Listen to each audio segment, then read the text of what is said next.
Olá, pessoal. Vamos aqui ficar a parte estatística do artigo Efeitos do fortalecimento muscular ao redor do quadril na dor, função física e marcha em pacientes idosos com artroplastia total do joelho, um ensaio clínico aleatorizado. Não entendi quase nada, mas tudo bem.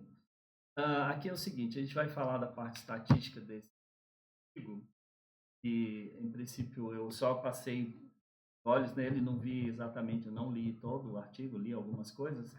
Uma das principais coisas que eu gosto de falar no começo vamos lá, deixa eu colocar aqui o texto. Esse texto, esse texto, ele tem um projeto por trás, né, que envolveu 61 pessoas, tal. Aqui tem o tempo, né? Foram aleatorizados 60, porque se perdeu uma pessoa aqui, um elemento, né? Dividido em três grupos. Como eu já li um pouquinho do artigo, esse aqui é o grupo A, esse é o grupo B, esse é o grupo C. Depois de 4 semanas, teve alguma perda aqui de dropout, né? No caso, follow-up deu aqui 3. E assim, no final, ficaram 19, 20 e 16 pessoas.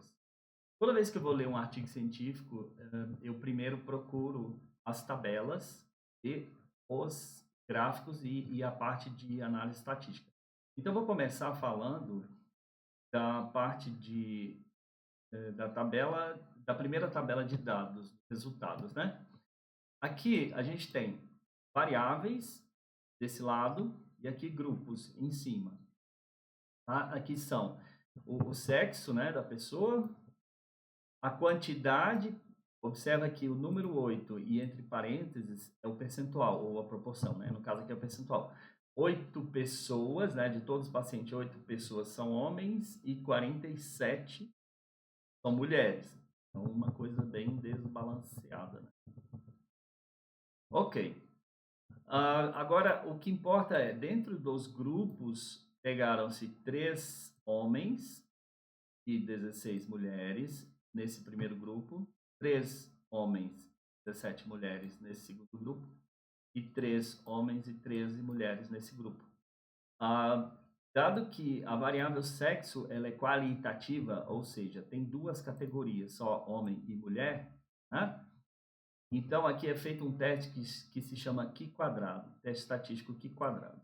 Esse teste dá um p-valor. Esse p-valor nada mais é do que uma comparação, no caso aqui, é para observar se as proporções são homogêneas, ou seja, a distribuição dos dados homens e mulheres em grupos são homogêneas entre si. E como é que você confirma? Quando esse p-valor é não significativo, significa que essas proporções são muito parecidas, né? Então elas são homogêneas, isso é bom. 81 pessoas, 81%, 85%, 84% de mulheres, 15, 16, arredondando, homens, 16, 15 homens e 19 homens, arredondando. Logo, é uma variável que está bem distribuída entre os grupos. Agora, tem outras variáveis que são quantitativas, isso é, elas têm que ser representadas por médias e desvios padrões. No caso, quando você olha a tabela 3 e aqui está escrito média entre parênteses SD, isso só serve para essas variáveis quantitativas. Tá? Então, aqui, quando ele fala sexo, não é média e desvio padrão, é quantidade e percentual. Porém, média e desvio são dessas 4 aqui. Mas quem são essas 4? A idade está bem distribuída, as pessoas são bem de idade, né, de idosos, 73,2,8 é a média geral, e em cada grupo mantém-se uma proporção homogênea, ou melhor, uma quantidade homogênea. De fato, ou aqui só tem uma pessoa, ou o, o desvio padrão não foi reportado, ou se esqueceu de reportar o desvio padrão aqui. Mas o que importa é que não há diferença estatística dessas médias de idades entre esses três grupos, só entre esses três grupos, tá? Logo, foi reportado também o peso, a altura, na altura, peso e o índice de massa corporal, aqui descrito. Esse IMC também está bem distribuído, né? Como é que eu sei? Através do p-valor. Toda vez que o p-valor é maior que 5%, que não tem diferença no caso aqui de médias. Estatisticamente significante, não existe diferença entre as médias, tá? Não existe diferença estatisticamente significante entre as médias dos 3 grupos. Esses são dados demográficos que a gente fala. Dados demográficos, espera-se homogeneidade para que os tratamentos ou o que se possa fazer no estudo seja o único que possa levar à diferença estatística. Então, é necessário, é preferível que sejam dados homogêneos. Nesse caso, esses p-valores estão confirmando que os dados são homogêneos, dados demográficos. Partindo aqui para as tabelas estatísticas, eu gosto de observar, primeiro, a descrição da análise estatística. A descrição das análises estatísticas ficam nesse descrição da análise, análise estatística dos dados e análise estatística, né? E eu reparo, foi feito no SPSS, geralmente isso aqui a gente coloca no final, aqui, tá? No final do parágrafo. Nessa versão SPSS, tarará, ele foi feito em todas as análises foram usadas, né? Foram feitas com ele. Né? As características dos indivíduos foram analisadas através do teste Q quadrado. Esse teste Q quadrado é só para o sexo, a gente falou. Agora, aqui, Shapiro-Wilk é para variável quantitativa. Foi feito o teste de normalidade entre os participantes e tal. E, devido ao fato de ter distribuição normal, a gente pode fazer comparações de médias com o teste ANOVA, que é análise de variância. A ANOVA é feita quando tem mais de 2 grupos, né? No caso aqui são 3 grupos e 4 tempos, né? Foi analisado, primeiro, a ANOVA, só entre os grupos aqui. Depois foi feito o teste de homogeneidade para ver se as variâncias, essas variáveis entre os grupos, né, e o início, o baseline, entre os 3 grupos e o baseline.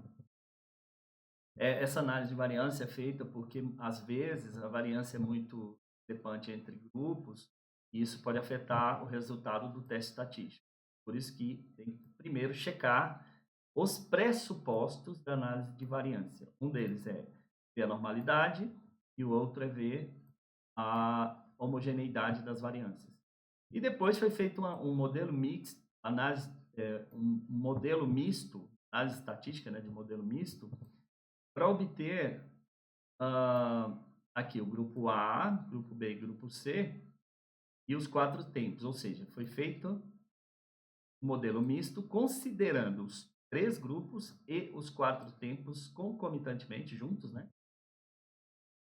E depois foi feita uma análise ANCOVA. A análise de covariância é quando você tem comparações de grupos, mas algum outro fator interfere. Por exemplo, suponha que o sexo aqui, aquela tabela anterior, tenha dado diferença estatística. Aí o sexo teria que ser, os resultados teriam que ser ajustados pela variável sexo, justamente porque não houve homogeneidade. Mas nesse caso que a gente viu anteriormente, sexo, como deu p-valor maior que 5%, significa que há homogeneidade. Os sexos estão bem distribuídos nos 3 grupos. Essa ANCOVA foi feita com alguma outra variável que não deve ser o sexo, nem idade, nem IMC. Eu não sei qual é, teria que ler o artigo com mais atenção. Mas é isso. A partir disso foi feito um Bonferroni, que é o quê? É um teste de comparação de grupos pós-hoc. Primeiro você faz um teste para ver se tem diferença entre grupos e depois você faz um teste comparando 2 a 2. Então tem o grupo A, B e C, tem os grupos. Você vai fazer um teste geral para ver se tem diferença entre eles. Aí depois você faz um pós-hoc. Caso haja diferença geral, faz um pós-hoc e esse pós-hoc vai dizer se A é diferente de B, se A é diferente de C, se B é diferente de C. Esse, no caso, foi escolhido Bonferroni, justamente porque todos os pressupostos da ANOVA foram obedecidos, e isso é um teste paramétrico e usado para esse caso. né? Todas as análises foram feitas com um nível de significância de 5%. Isso é o padrão universal. Eu colocaria o SPSS antes todas as análises aqui. Porque geralmente você começa explicando as variáveis, os testes, tal, e depois diz com o que foi feito e tal. Bom, de posse disso, já falamos dessa tabela.